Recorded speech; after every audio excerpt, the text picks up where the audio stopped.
네, 안녕하세요. 파이코인 그들이 예측했던 대로 움직이고 있다. 그들이 누구인가는 이제 뭐 아시게 될 거고요. 그들이 누구인지 아시려면 영화 인터스텔라를 끝까지 보시면 그들이 누구인지 아시게 됩니다. 지금 뭐 0.58, 뭐 57 이러다가 이제 또 다시 거래량 동반하면서 0.61을 올려놔서 이렇게 지금 이제 하방 경직성을 계속 만들어가고 있죠. 참, 그리고 제가 어제 이제 올렸던 그 보안 폴더에 대한 내용에 사실 댓글 잘 안 보는데 어제 우연히 댓글 보다가 어떤 분이 제가 하고 싶은 말을 정말 달았어요.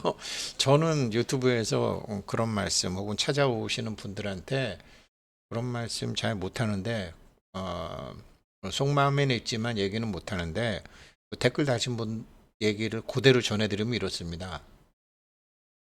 자기도 주변에서 해킹 당했다는 사람들을 보는데 그 사람들의 공통점은 과거 자기가 무슨 일을 했는지조차도 기억하지 못하는 사람이다. 그래서 자기가 그리고 나서 자기가 무슨 일을 했는지도 못하고 기억하지 못한다라는 거죠. 그러니까 어딘가에 비밀 구조를 흘렸다라는 거죠. 그 국기 게임이라는 것도 처음에는 비밀 구조를 넣게 돼 있었더구만요. 처음에 비밀 구조를 넣게 돼 있었는데 그게 나중에 어, 없어졌대요. 근데 처음에 그 비밀 구조를 넣고 하신 분이 계신가 봐요. 그러니까 어제 그 댓글 다신 분 말씀이 참 맞죠. 과거에 내가 무슨 일을 했는지도 모르는 사람들이 다 털렸다고 그러더라. 누가 훔쳐갔다고 그러더라. 누가 가져갔다고 그러더라. 그런 거죠. 그래서 그 보안 폴더라는 것도 보안 폴더는 다행히 아직도 지갑도 안 만드는 사람, 아직도 지갑이 안 만들어진 사람들은 정말로 아직 이 마이그레이션이 하나도 안 됐던 사람들은 이분들은 정말 보안 폴더에다 하시면 그런 일이 없죠. 그러니까 예전에 초창기에 사실 그렇죠. 뭐 있어도 그만 없어도 그만 전부 이런 마음으로 하다가 보니까 무슨 일을 했는지 기억도 못하죠. 그러니까 소중한 일은 기억하죠. 그런데 그때 당시에 파이코인이 별로 소중하지 않았거든요. 그러니까 기억을 못하는 거죠. 댓글 주신 분이 그렇게 정확히 답을 다 주셨어요. 저는 그렇게 매몰차게 말을 못해요. 어떻게 해서든지 좀 잊어버린 분들 좀 어떻게 도와드리고 찾아드리고 싶고 못하는데 그렇습니다. 그렇지만 파이코인은 정말 좋습니다. 정말 좋습니다. 그래서 잘 지키셔야 됩니다. 그래서 이게 어떤 분이 이런 있던 기사를 썼더라고요. 방정훈 님이 쓰셨던데 암호화폐 파이코인이 바이낸스에 상장 못하는 세 가지 이유. 기자님이니까 이렇게 썼지 이거 전혀 정확한 기사는 아닙니다. 방정훈 기사님 말씀은 뭐냐면 맞는 것도 있어요. 가장 주된 원인은 프로젝트의 중앙화 문제다. 그러니까 파이스캔에 우리가 들어가서 보게 되면 발행량 중 1000억 개 중 670억 개 이상이 지금 핵심 개발팀의 주소에 들어가 있다. 그렇죠. 뭐 락업이 많이 했으니까. 락업을 많이 했으니까 여기 들어가 있는 거지. 뭐 이게 탈중앙화, 중앙화 이런 문제가 아니잖아요. 근데 프로젝트 중앙화 문제라고 썼죠. 아니 뭐 이자 더 받으려고 예금해 놓은 건데 뭐 그것까지 뭐 스테이킹 같은 건데 이게 무슨 문제가 되나? 아무튼 방 기자님은 이렇게 보신 거고 두 번째는 이건 맞죠. 파이코인의 실질적인 유틸리티 부족이다. 근데 뭐 세상에 나온 지 지금 두 달밖에 안 돼 내보고 뭐 어쩌라고. 뭐 저기 뭐 비트코인은 3년간 유틸리티 부족하지 않았나? 이더리움은 몇 년간 유틸리티 부족하지 않았나?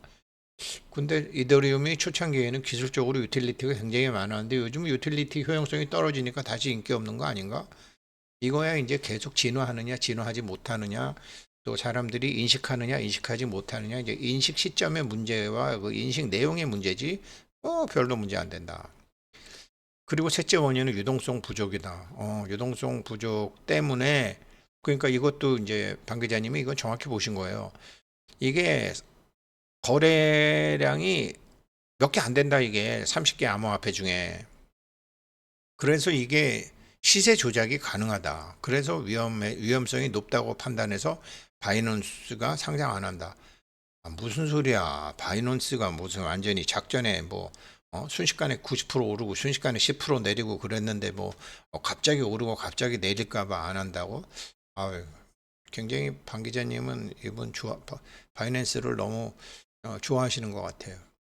근데 방 기자님 내용이 보면 우리가 좀 알고 프로젝트 중앙화 문제, 그다음에 유틸리티, 유동성 부족. 유동성 부족이구나. 그러니까 뭐 이렇게 올리기도 쉽고 내리기도 쉬운 건데 모든 것은 시절이 인연이 있어야 되는 것이고 모든 것은 타이밍이 있어야 되는데 아직 그때가 안 왔을 뿐이고 지금 이제 그것을 기다리고 있는 거죠. 그들이 예측했던 대로 가요. 이거 다 예측했던 거죠. 뭐. 물량을 다 알고 있는데. 그런데 여기 참 파이스캔 얘기를 하셨는데 파이스캔 얘기를 우리 방종호 님이 하셨는데 그 도둑 맞은 사람들 보게 되면요. 자기 지갑으로 몇 개가 들어온 게 0.5개가 들어왔다. 한 개가 들어오는 거 이런 거 있어요. 그건 뭐냐면요.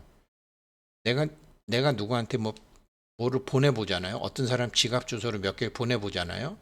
그러면 그 사람 지갑에 몇 개 갖고 있는지 파이스캔에 가면 알 수 있어요. 그 지갑 주소로. 그러니까 이거로 그러니까 어, 내 거를 누가 가져갔잖아요. 내 걸 누가 가져가면은 그 사람이 얼마 갖고 있는지 파이스캔에 들어가면 다 알 수 있어요. 그래서 이게 물량이 좀 많은 사람들은 지갑을 두 개를 쓰더라고요. 그래서 이제 제가 어제 말씀드렸던 분 지갑을 두 개를 만들어 가지고 지갑을 두 개를 만들어 갖고 보내고 받고 하는 거는 그냥 이렇게 왔다 갔다 하는 거. 자기가 진짜 채굴해서 갖고 있는 거는 그거는 가급적 노출 안 하려고 그러더라고. 파이스캔 들어가면 내가 누구한테 10개를 보냈는데 그 10개 보낸 사람이 파이스캔 들어가서 내가 몇 개 갖고 있나 하면 다 알 수 있어. 네, 그렇게도 돼 있더라고요. 네, 그래서 오늘 본론으로 들어가면 이제 그들이 예측했던 대로 움직인다. 방 기자님 말씀은 팩트는 맞지만 좀 이렇게 긴 안목을 갖고 있는 대부분의 이 파이 투자하시는 분들한테는 맞지 않다. 시장에서 사고 파는 사람들한테는 맞아도 여전히 채굴하고 이제 특히 제 영상 보시는 분들에게는 꼭 맞는 얘기는 아니다. 그 말씀 드리고 싶은데 핵심은 뭐냐면 왜 그들이 움직이는 대로 가고 있냐면 지금 이제 트럼프 관세 정책 때문에 지금 뭐 미국 연준도 지금 어떻게 될지 모르겠고 트럼프를 막 트럼프 정책 다 명확히 해야 된다. 지금 뭐 이게 지금 관세 효과가 어떻게 날지 모르겠다. 지금 뭐 미국의 무역 적자가 엄청나다. 뭐 사상 최대다. 그냥 관세 앞두고 미리 막 이제 하는 거죠.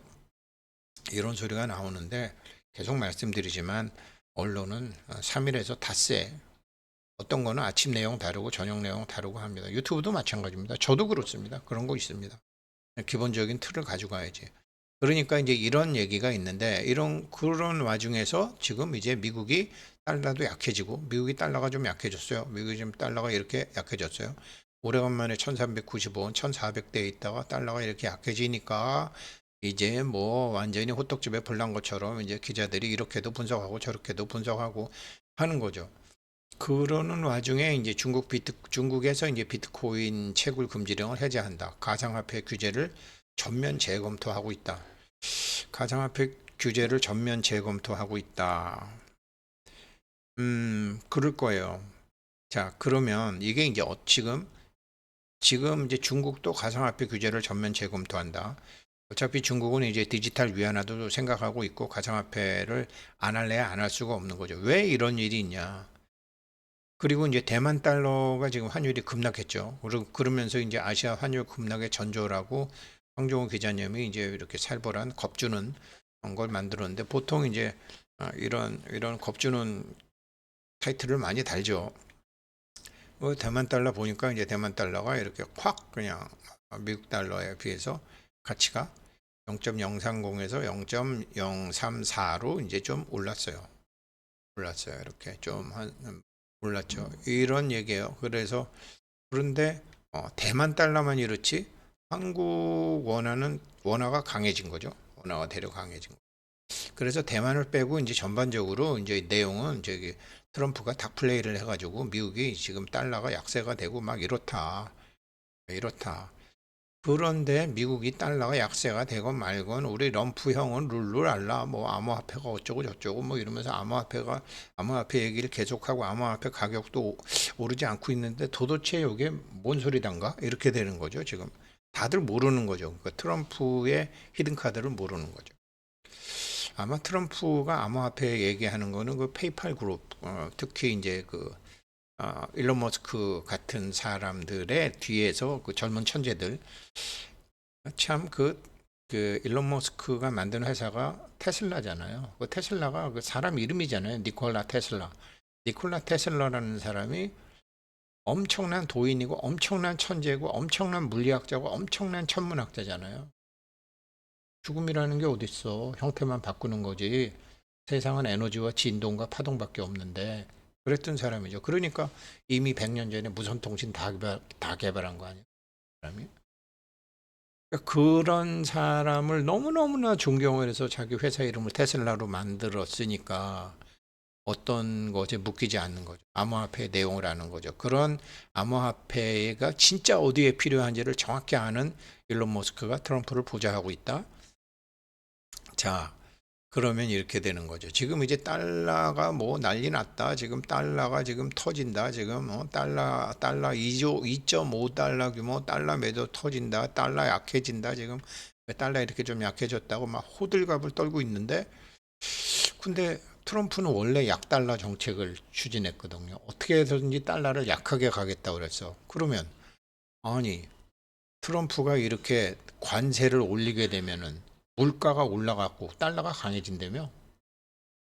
얼마 전에는 그런 기사가 대세였어요. 물가가 막 오르니까. 근데 달러가 왜 약해지는 거야? 달러가 도무지 왜 약해지냐고요? 위험해서? 무역 적자 때문에? 그래서 지금 뭐 연준도 걱정하고 기자분들도 걱정하고 다 걱정한다고? 아니에요. 트럼프는 원래부터 달러를 약하게 가져갈 생각을 하고 있었어요. 그럼에도 불구하고 관세를 막 100%, 200% 때리는 거예요. 1400%도 때리고. 왜 그랬을까요? 트럼프는 왜 암호화폐를 지지하나 뭐 이런 강연을 하나 봐요. 암호화폐 이해와 투자, 트럼프는 왜 암호화폐를 지지하나 뭐 이런 거. 뭐 KVA 아카데미 이런 데서 하나 봐요. 뭐 하루에 30만 원 되게 비싸요. 이런 데서 하는 건데 블록미디어랑 같이 하는 건데 뭔 얘기를 하나 그랬더니 이제 블록체인 기술의 탄생과 활용, 왜 비트코인을 디지털 골드라고 하는가, 비트코인 성장과 맥시멀리즘은 큰 것만 먹겠다. 나 1등만 할래. 그 소리고 미니멀리즘은 이제 짜잘한 디테일에 신경을 쓰는 거죠. 암호화폐 거래소, 암호화폐 지갑 사업자, 스테이킹 사업자, 디파이. 지금 암호화폐 거래소, 암호화폐 지갑 사업자, 스테이킹 사업자, 디파이 이런 거 지금 본격적으로 파이에서 아직 안 하고 있어요. 그러니까 수요는 엄청나게 아직 지금 준비 중이죠. 준비 중. 이런 내용을 갖고 하더라고요. 그렇구나. 그렇구나. 그리고 이제 중국 비트코인 채굴 금지 해제하나 트럼프 관세 압박 속에서 지금 뭐 미국에서 암호화폐를 중요하게 생각하고 비트코인을 채굴을 많이 하지만 그 채굴 장비는 또 중국에서 되니까 우리도 좀 할까? 어차피 장비도 있는데 뭐 그런 얘기예요. 그런데 이게 이제 전부 이런 얘기가 나오는 게 화폐제도와 금융제도의 차이점을 모르는 거예요. 그러니까 화폐는 중앙 정부가 갖고 있잖아요. 근데 금융제도는 중앙 정부가 갖고 있는 게 아니라 월가나 이제 일반 시장에서 갖고 있잖아요. 그래서 이게 화폐와 금융의 차이인데 뭐 여기서 그렇게 하는 게 아니라 일반적으로 이제 화폐제도와 금융제도를 개혁한다라는 게 암호화폐 좋아하는 사람들이 이런 거예요. 발권 시장을 경쟁적으로 만드는 것. 화폐의 종류를 상품화폐로 바꾸는 것이다. 암호화폐 해야 된다 이거죠. 중앙은행 폐지해야 된다. 탈중앙화 해야 된다. 안 그러면 정부는 막 돈을 신용화폐로 찍어내는 게 아니라 근본 위대들을 입법해야 된다. 업종화폐 지폐 이런 거 다 없애야 된다. 이런 얘기를 하는 거예요. 보통 이제 보통 일반 사람들이 일반에서 하는 거는 그리고 금융기관 설립 자유화해야 된다. 그리고 모든 상품화폐의 발행을 금융기관에 허용하도록 해야 된다. 뭐 난리 나는 거지 뭐 떴다방에 아사리 판에 뭐 금융기관 설립 자유화 이렇게 얘기하는 거예요. 그러면서 금융기관 내에서도 이제 뭐 대출은행업, 예금은행업, 뭐 투자은행업 이렇게 하게 되고 거기에 대해서는 준비금 놓고 그다음에 준비금을 나서 다 자유화시키고 금융도 다 자유화시키고 무슨 뭐 김치코인을 만들고 뭐도 하든 다 자유화시키고 그냥 감독만 잘하면 되는 거 아니냐 이런 얘기예요. 그러면서 예금보험공사 같은 거 폐지한다. 왜 그러냐면 왜 한 금융기관에서 5천만 원까지만 해주잖아요. 이렇게 이제 해야 된다. 그러면서 금을 포함한 한국은행이 보유한 실물 자산은 일정한 비율로 금융기관에 나누어 준다. 앞에서 제시한 계약 방안을 온전히 실천하고 정부는 화폐 제도와 금융제도에서 완전히 손 떼야 된다. 이런 소리를 하는데 권력을 가진 사람들이 또 그다음에 도로는 누가 만들고 항구는 누가 만들고 국가가 해야 되는 일인데 국가는 돈이 없이 누가 해요. 그러니까 화폐 제도를 하면서 국가가 여러 가지 인프라 사업을 하잖아요. 금융은 금융이고 이 화폐와 금융을 제가 계속 말씀드리지만 이 지금 파이코인이 앞으로 성장할 수밖에 없다라는 게 화폐 제도와 금융 제도의 두 가지의 화폐의 이중 구조로 갔다고요. 화폐는 달러, 금융은 증권으로 했다고요. 증권으로. 그런데 이 증권으로 하다 보니까 지금 여러 가지 문제. 그렇게 금융감독원이나 SEC가 감독을 해도 그렇게 2008년도 금융위 같은 사태가 계속 나고 지금도 그런 위험성이 있고 거기다가 막 몇 년 전에 그 암호화폐 하던 그 미국 은행 같은 거 막 작살이 나고 이렇게 테슬라도 그 얘기했죠. 테슬라도 그 얘기했죠. 인간이 현재 갖고 있는 기술과 이미 100년 전에 인간이 현재 갖고 있는 기술과 제도를 다룰 만큼 인간적으로 성장이 안 됐다. 그래서 기술은 발전했는데 인간이 성장 안 되면 이것은 화가 된다. 그러고 난 다음에 1차 세계대전, 2차 세계대전, 공산주의 그 난리가 난 거 아니에요. 그런 사람을 가장 존경해서 이름을 니콜라 테슬라를 존경해서 테슬라로 이름을 지은 일론 머스크가 그 페이팔 그룹이 이걸 모르겠느냐고요. 그냥 기술만 있고 실력만 있다고 그대로 하게 되면 그게 얼마나 큰 화를 부르는지를 이런 사람들은 잘 모르는 거예요. 이런 거를 알면서도 그냥 입 다물고 가만히 있는 사람이 트럼프나 시진핑이나 이런 어찌됐건 큰 나라를 다스려 본 사람들이 아는 거죠. 이런 사람들은 화폐와 금융을 이중적으로 가져갈 수밖에 없다라는 거죠. 그런데 화폐와 금융을 이중적으로 가지고 갔는데 예전에는 금융을 증권이나 채권 위주로 갔는데 그거를 암호화폐로 가져간다라는 거죠. 그러면 암호화폐로 가져가려면 증권이 갖고 있었던 그런 정도의 시스템과 일반인 소비자 보호와 이런 걸 다 할 수 있어야 된다라는 거. 그걸 다 갖추고 있는 데가 그런 걸 다 갖추면서 준비하는 데가 그들이에요. 그들. 그래서 지금 그들이 예측하는 대로 가고 있는 거예요. 지금 멋모르고 이런 소리 하지만 힘 가진 사람과 테슬라가 예측한 대로 기술은 발달했지만 인간이 성숙이 안 됐는데 지 생각만 하는데 전부 다 그러니까 안 되는 거죠. 그래서 이거를 화폐 이중 구조로 가야 되는데 화폐 이중 구조를 가게 되려면 KYC도 해야 되고 KYB도 해야 되고 그다음에 이 화폐가 쓸 수 있는 생태계도 만들어야 되고 근데 과거에 증권으로 할 때는 어떻게 했죠? 이 생태계를 못 만드니까 그저 각국의 금융기관들끼리만 서로 주고받고 하다가 거품이 꼈다라는 거죠. 그 거품을 제거하려니까 첫째는 금융 시스템, 둘째는 변동 환율. 그 금융 시스템이 말단 미세 세포까지 가야 되는데 우리나라도 보면 은행 점포 자꾸 없애잖아요. 돈 들어가거든. 하다못해 ATM기만 갖다 놔도 돈 들어가고 인력이 가서 지켜와야 되고 하잖아요. 돈 들어가니까 안 하는 거야. 그런데 그거를 파이 네트워크에서 230개국의 말단 모세혈권까지 다 들어가네. 말단 모세혈권까지 다 들어가니까 금융 시스템이 깔리네. 금융 시스템이 깔리면 모세혈권까지 피가 도네. 그러면 화폐와 금융의 이중 구조에서 화폐는 달러로 가고 금융을 파이코인이 맞는 거죠. 이 화폐와 금융의 이중 구조로 가려면 이 금융이 제 역할을 해줘야 되는데 이 금융이 제 역할을 해줄 게 없었었죠. 물론 파이코인이 여기 아까 기자님이 말씀하신 대로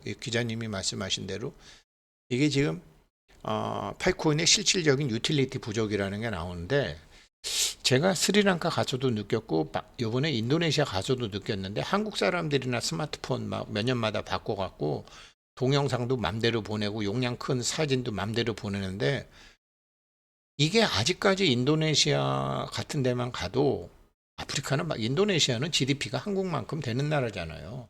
1인당 GDP는 낮지만 전체 국가 GDP는 한국하고 맞먹는 큰 나라란 말이에요. 인구가 3억이나 되니까. 그런데도 뭐 월급은 얼마 안 돼. 거기 뭐 저기 인도네시아 금융기관 취직해봐야 한 신입사원이 한 80만 루피? 80만 루피면 한 7만, 6만 원? 그거밖에 안 돼요. 그러니까 핸드폰이 싼 거야. 핸드폰이 싼 거니까 KYC도 잘 통과 안 돼. 사진도 낮고. 그리고 여러 가지로 이게 핸드폰으로 할 수 있는 게 제한돼 있어. 이런 게 조금 이런 것도 유틸리티 부족도 코어 팀이 잘못해서가 아니라 230개국을 하려다 보니까 그런 게 아직은 없는 거다. 그러나 점점 해결이 된다. 지금 트럼프가 이 화폐와 금융의 이중 구조에서 금융의 축을 예전에 증권이었는데 코인으로 바꾸는 준비를 하고 있다면 지금 사람들은 잘 몰라서 그렇지 트럼프 계산대로 간다고요. 달러는 약해질 거라고.